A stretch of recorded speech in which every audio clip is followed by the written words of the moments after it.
আষাঢ়ে রথ নয়, বৈশাখী রথ। জগন্নাথ বলরাম সুভদ্রা নয়, রথে সওয়ার হন বাবা জটিলেশ্বর। হুগলির চুচুড়া উত্তর সিমলা গ্রামে প্রায় 300 বছরের প্রাচীন জটিলেশ্বর বাবার রথযাত্রা আজ। জগন্নাথ দেবের রথযাত্রা হয় আষাঢ় মাসে। সেই রথে করে প্রভু জগন্নাথ বলভদ্র সুভদ্রা মাসির বাড়ি যান। পুরী মাহেশ সহ দেশ ও রাজ্যের নানা প্রান্তে সেই রথযাত্রার উৎসব হয়। উত্তর সিমলা প্রান্তে তা হয় না। এখানে অক্ষয় তৃতীয়া রথের রশিতে টান পড়ে, সেই রথের সবার হন বাবা জটিলেশ্বর। কথিত আছে প্রায় 300 বছর আগে সরস্বতী নদীতে একটি শিলা কুড়িয়ে পান এক মহিলা। সেই শিলা নিয়ে তিনি বাড়ির দিকে পা বাড়ান। পথে একটু জিরিয়ে নিতে গাছে ছায়া বসে ঘুমিয়ে পড়েন। সেই শিলা আসলে মহাদেব তাকে স্বপ্নাদেশ দেন ওই জায়গাতেই তাকে প্রতিষ্ঠা করতে। সরস্বতী নদীর পূর্ব প্রান্তে উত্তর সিমলা গ্রামে প্রতিষ্ঠা হয় জটিলেশ্বর বাবার মন্দির। স্থানীয়দের মতে অনেক জটিল রোগ সেরে যেত বাবার কাছে এলে, সেই থেকে জটিলেশ্বর নাম। সেই সময় মহামারী হতো, অনেকে মন্দিরে আসতে পারতেন না, তাই তৃতীয়ার দিন বাবা জটিলেশ্বর রথে চেপে বাইরে বেরোতেন। যারা তার দর্শন পেত তাদের অসুখ সারত, এই বিশ্বাস এখনো আছে মানুষের।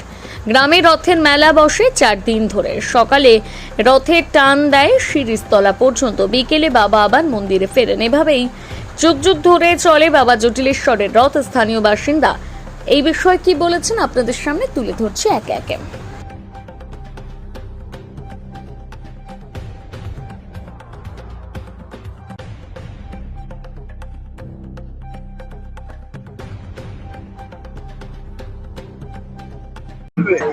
কেন এই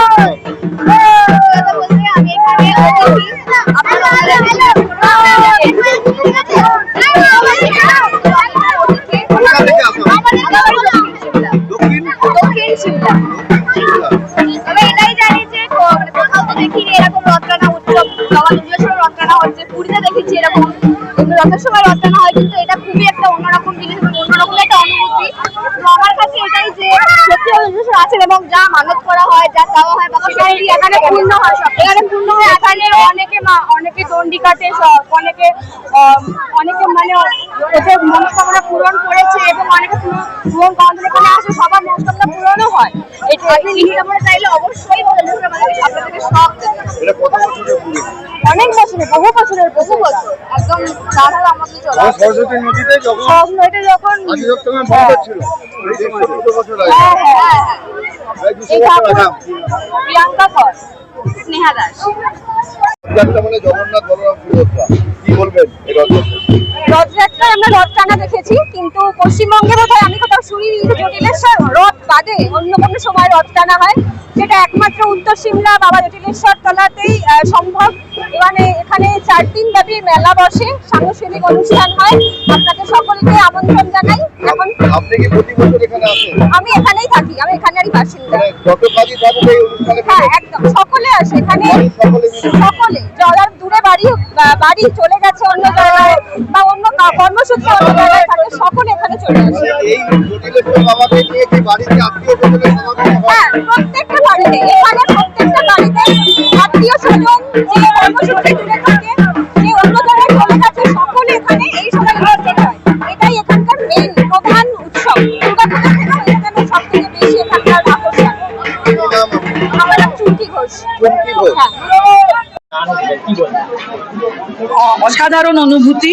এরকম আপনারা সকলে যারা জানেন যে এই সময় রথ হয় না, কিন্তু এই বাবা জটিলেশ্বরের মন্দির, যেটা কিনা 100 বছরের ওপরে পুরনো মন্দির, তো সেখানে আজ এই এত বছর ধরে অক্ষয় তৃতীয়ার দিনে যে বাবা জটিলেশ্বরের শিলা মানে রথে বসিয়ে সেটা যে টানা হচ্ছে, এটা একটা ট্রেডিশন।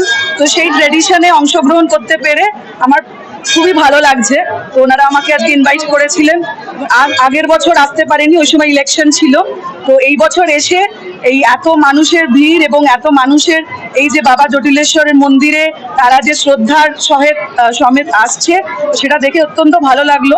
এবং আমাদের পঞ্চায়েত সমিতিরও সবাই, বিডিও সাহেব আছেন, সভাপতি ম্যাডাম আছেন, প্রধান ম্যাডাম আছেন, তো ওনাদের আমাদের পঞ্চায়েত সমিতির তরফ থেকেই বাবা জটিলেশ্বরের মন্দিরকে ঘিরে অনেকগুলো কমিউনিটি টয়লেট থেকে শুরু করে সোলার হাইমাস্ট লাইট, তারপরে জলছত্র, মানুষ যাতে এখানে যেহেতু ভিড় করে এবং বাবার একটা জটিলেশ্বর মন্দিরের একটা খুব মানে একটা জাগ্রত ইয়ে আছে, তো মানুষ আসে এখানে সেই শ্রদ্ধা নিয়ে। তো তাদের যাতে কোনো অসুবিধা না হয় সেজন্য পঞ্চায়েত সমিতি, পঞ্চায়েত বিভিন্ন রকমের আশেপাশে কাজ করেছে। তো থ্যাংক ইউ। মানে আষাঢ় মাস আর একেবারে অক্ষয় তৃতীয়ার রথ, এটা আপনার কাছে অনুভূতি কেমন? ওটাই বললাম যে অসময়ের রথ, কিন্তু এটা হচ্ছে রথের সূচনা, যেটা আমি জানতে পারলাম। তো সবার একটা মানুষের একটা ধর্মীয় একটা ফেথ হয়, একটা কি বলবো, একটা হ্যাঁ আবেগ হয়, রাইট। আবেগটা এত বছরের আবেগ, তো সেইখানে অসময়ের কোনো ব্যাপার নেই। তো তারা মনে করে যে এটা খুব শুভ একটা জিনিস, তো সেই শুভ জিনিসকে সে অংশগ্রহণ করছি আমরা। তো খুবই ভালো লাগছে আমার। শ্রী শ্রী বাবা জটিলেশ্বর জিউর মেলা কমিটি বা উন্নয়ন কমিটির পক্ষ থেকে সবাইকে আমরা আনন্দের দিনে একটা শুভেচ্ছা জানাচ্ছি। আজকের এর বিশেষ দিন, এবং আমাদের সব থেকে আশ্চর্যের ব্যাপার অনেকের কাছে এটা বিষয় যে এটা আষাঢ় মাসের রথ নয়, এটা বৈশাখ মাসের রথ, অসময়ের রথ। এটা একটা সবাইকার কাছে বিস্ময়ের ব্যাপার। এবং এই যে বাবা জটিলেশ্বর, আমাদের সেইভাবে লিখিত কোনো রকম ইতিহাস আমরা পাই না। লোকমুখে শুনতে শুনতে আমি দাদুর কাছে শুনেছি যে এখানে কোনো এক বয়স্কা মহিলা তার স্বপ্নাদেশ পেয়ে সরস্বতী নদী থেকে শিলাটি তিনি পান, এবং তিনি বলেন তুই নিয়ে গিয়ে এটা তোর প্রতিষ্ঠা কর কোথাও। এবার তিনি আস্তে আস্তে নদীর পাড় ধরে যেখানে এখন মন্দির, সেই স্থানে তিনি ক্লান্ত হয়ে একটু বিশ্রাম নিতে বসেন এবং ঘুমিয়ে যান। তারপরে তিনি ওখানে স্বপ্ন দেখেন যে আমি আর যাব না, আমাকে এখানেই প্রতিষ্ঠা কর। এবং তার পরবর্তী সময় সেই শিলাকে সে আর তুলতে পারেনি, এবং সেইখানেই সেই মন্দির স্থাপন হয়। এখন সেটা মন্দির প্রথম স্থাপন কবে হয়েছে 300-350 বছর আগেকার ঘটনা, কোনো লিখিত নেই, কিন্তু আমাদের আনুমানিক যেভাবে হয়ে আসছে দাদুর কাছে শোনা, দাদু তার ছোটবেলায় তার বাবার কাছে শুনে যেইভাবে দেখা যাচ্ছে যে বয়সটা 300-350 বছর আগেকার ঘটনা এটা। পরবর্তী সময় এখানে হরিচরণ ঘোষ নামে যিনি ছিলেন, তিনি ধনী ব্যক্তি ছিলেন, তিনি মোটামুটি একটা মন্দির স্থাপন করে দিয়েছিলেন। কিন্তু পরবর্তী সময় সেই মন্দিরটাকে তাঁরই ভাইপো সুরেন্দ্রনাথ ঘোষ সেটাকে আরো সংস্কার করে একটু বড় আকার দেন।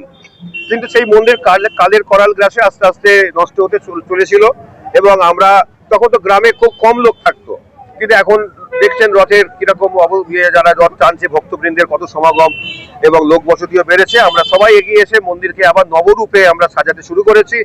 সব থেকে একটা আমাদের বিষয়ে আক্ষেপ ছিল যে আমাদের মন্দিরে মাথায় চূড়া ছিল না, সেটা আমরা করতে পেরেছি বা এখনো চলছে কাজ, সেটা সবই ওই ভক্তজনের আশীর্বাদে।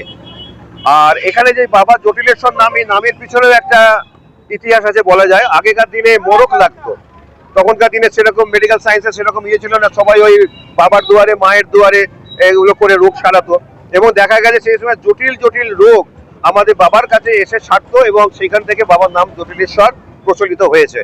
এবং এই যে রথ টান, এবার কোনো সময় এখানে মরক লাগার ফলে ভক্তবৃন্দরা ঠিক করে যে বাবাকে চাক্ষুষ দেয়। কারণ ভক্তদের এতটাই বিশ্বাস ছিল বাবার উপরে যে বাবাকে ঘুরিয়ে যদি দেখাতে পারা যায় যেখানে কি অবস্থা, তাহলে সেটা একটা বিহিত হয়তো হতে পারে, বাবা বিহিত করবেনই এরকমই একটা তাদের ধারণা ছিল, এবং সেইখান থেকে রথে করে বাবাকে নিয়ে যাওয়ার উৎপত্তি শুরু হয়। এবং এখন আমাদের যে গ্রাম বাবার মন্দিরের পিছন দিকে অনেকটাই বর্ধিত হয়েছে, কিন্তু তখনকার দিনে পিছন দিকে লোক বসতি ছিল না, সামনের দিকটাতে ছিল বলে সেই প্রথা এখনো চলে আসছে। রথ আমাদের সামনের দিকেই নিয়ে আসা হয়, এবং এখানে শিরিষতলা নামক এই জায়গাতে এখানে বড় শিরিষ গাছ ছিল এক সময়, এখানে বাবার রথটা রাখা হয়, এবং আবার বিকেল 4টের সময় আবার এই ভক্তবৃন্দের সমাগমে তাকে আবার টেনে নিয়ে গিয়ে রথের যেখানে থাকে সেখানে রাখা হয়। তো বাবার মাহাত্ম্য কিন্তু এখনো আছে। এখনো আমাদের এখানে অনেক সেরকম ইনস্ট্যান্স আছে যে যারা ডাক্তারের কাছ থেকে ফেরত এসছে, আমাদের গ্রামেরই ঘটনা, কিন্তু বাবার আশীর্বাদে তারা এখনো রথ টেনেছে আজকে টানছে, বা তারা এখনো নর্মাল লাইফে ফিরে এসছে। আজকে দেখা গেল যে ভক্তরা বিভিন্ন ভক্ত দূর থেকে তো ভক্তরা আছে, যাচ্ছি যে কেন এই রথ টানার কেন? এবারে একটা সময়ে এইটার খুব একটা প্রচলন ছিল না, মানে ব্যাপ্তিটা কম ছিল, কিন্তু আস্তে আস্তে ভক্তবৃন্দের সংখ্যা বাড়তে বাড়তে লোকমুখে প্রচার হতে হতে আজকে এটা এই জায়গায় এসে পৌঁছেছে। এবং ভক্তরা যে আসছে, নিশ্চয়ই ভক্তদের আত্মিক কিছু একটা ব্যাপার আছে, আত্মার টানে আসছে, ভক্তির টানে আসছে। কারণ আপনারা জায়গাটা পরিদর্শন করে দেখেছেন যে এই জায়গাটার একটা মাহাত্ম্য যে আছে, সেই জায়গায় গেলেই বোঝা যায়। এদিকে সরস্বতী নদী, ওদিকে বেলগাছ, অশ্বত্থ গাছ, এইসব নিয়ে আমাদের যে একটা পরিবেশ, এই পরিবেশটা একটা যথার্থ ভক্তির যে পরিবেশ থাকে, যে দেবত্ব স্থানের যে পরিবেশ থাকে, সেটা একদম এখানে অনুকূল। এইটা রথটা একটা সময় তো শুধু কাঠের ছিল, এখন লোহা এবং কাঠ মিশ্রিত ভাবে তৈরি হয়েছে এবং সেই রথই আমরা টেনে নিয়ে আসছি বহুকাল। আমি তো মানে আমার প্রায় 60 বছর হতে চললো, আমি তো জন্ম থেকে দেখে আসছি এই টেনে আসছে। বাবাও দেখেছেন এটাই টেনে আসছে। আমার নাম হচ্ছে অমৃতেন্দ্র ঘোষ অরুণ, বা এখানে আমাকে সবাই মাস্টার নামেই চেনে। আর কমিটি হচ্ছে আমাদের শ্রী শ্রী বাবা জটিলেশ্বর জিউ উন্নয়ন কমিটি।